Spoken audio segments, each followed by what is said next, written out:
Hi everyone, welcome to my channel and to this time-lapse version of a little beach scene in soft pastel. I hope that you enjoy seeing this come together here. It will turn into a little 3-hour demo over on Patreon if you're interested in painting this along with me. But I'll also try and give you some useful tips as we watch the time-lapse. Please do subscribe here on YouTube if you enjoy this.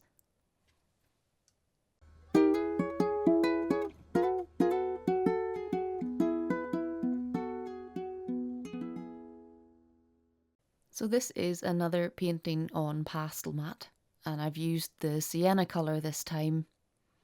I'm just after doing another similar size of painting of the little sparrow on pastel mat. In fact, this one is a couple of inches larger, and it's shocking how much less detail there is in this one, how much less time this one took me than my recent little sparrow project. And that was kind of the idea. Sometimes after painting something a bit complicated, I like to treat myself to something a bit more simple. And I thought that my patrons might also enjoy that with this much shorter. It's part of my mini demo series over on Patreon. And these demos are designed not just for my patrons to have a go at something quickly, but they're designed for me as well. Something quicker, something really satisfying to work on. A mini project that can be done in one afternoon. That's the idea of these. And for this one, while I was actually searching through old photo references, mostly to locate that little sparrow reference that I painted, I also came across some older beach photos. And this is a beach from Northern Ireland. I've been painting a lot of Spanish scenes recently, so I thought it might be fun to revert back to Ireland and just do a quick compare of the colour palette. I've got a pretty good palette going at the minute that I feel I can take out and use for some plein air.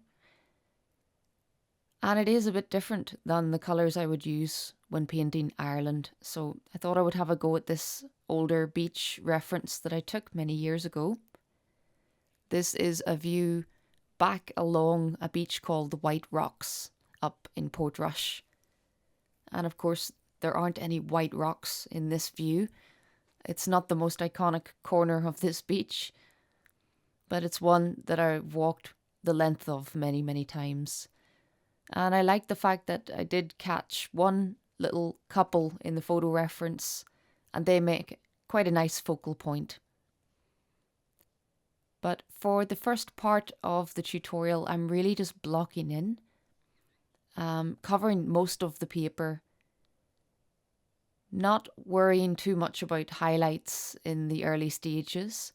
You can see that I'm getting lots of the darker, richer colours down first, building up a good base on which I can build the rest of the colours.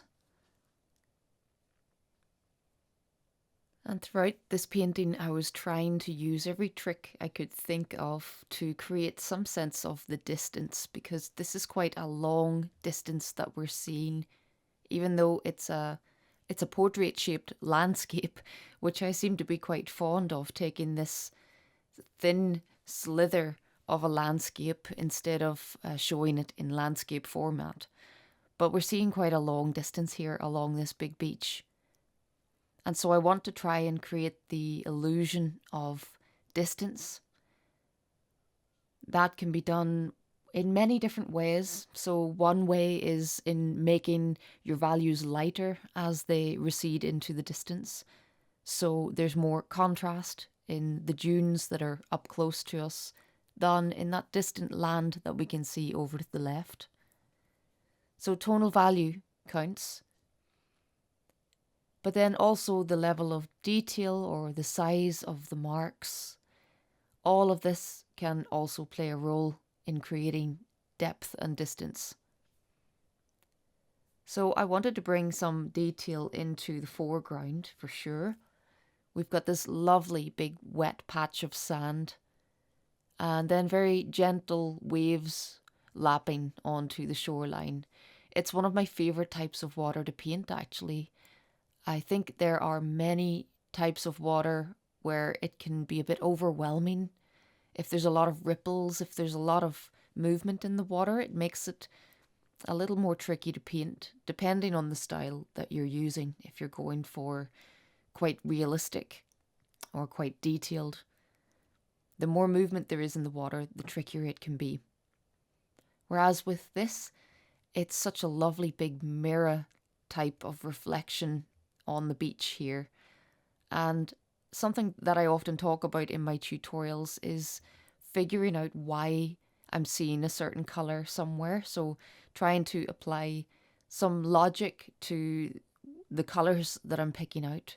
So why is there this large dark area down towards the bottom of the wet sand? And why is it more blue towards the top?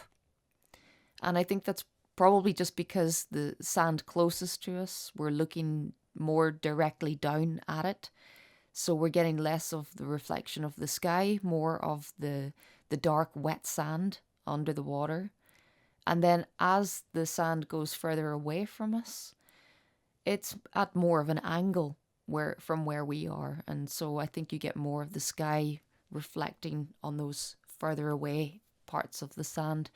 And thinking of my photo references in this way, using some logic to figure out why something is that colour, why am I seeing this reflected colour there, that really helps me to trust my colour choices and to trust what I'm seeing with my eyes and not what my brain is trying to tell me is there. So starting to bring in some foamy bits on these thin bits of waves. I really love creating the foam edge to the wave, and I'm using more muted colours, not coming in with pure white.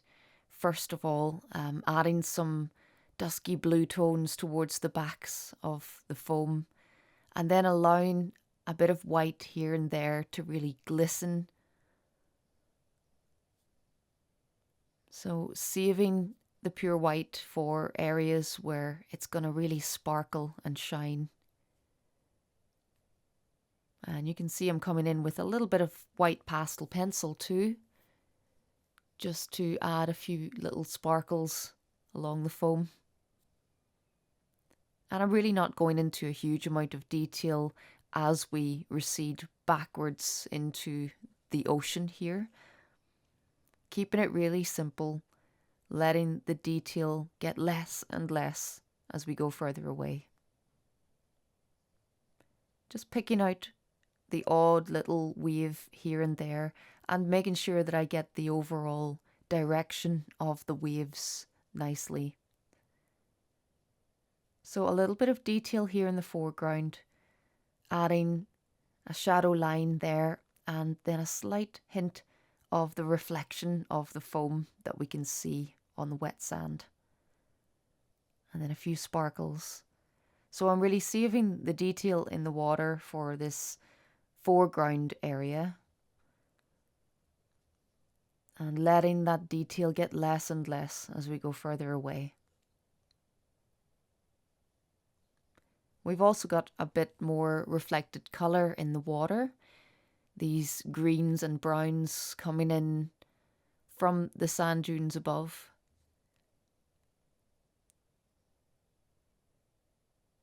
And now I start to filter in a bit more of this lovely dusky grey 8 from Unison.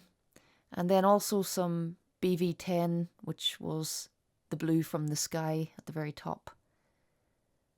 So using those same colours throughout the whole painting, what's up in the sky must reflect down below somewhere. And in this case, it's got a big glassy mirror to reflect in. But those colours will bounce around in so many different places. And I'm always trying to think of how I can tie the whole palette together in my paintings.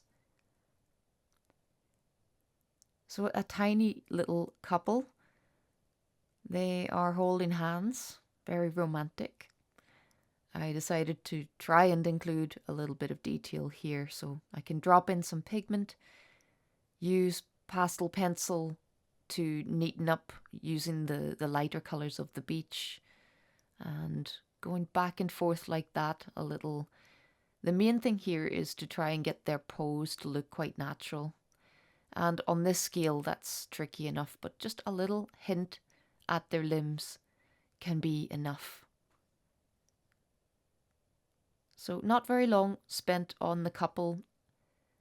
There is detail there, but at the same time, I didn't want to overdo it because this far away, how much detail do I want to show in the painting?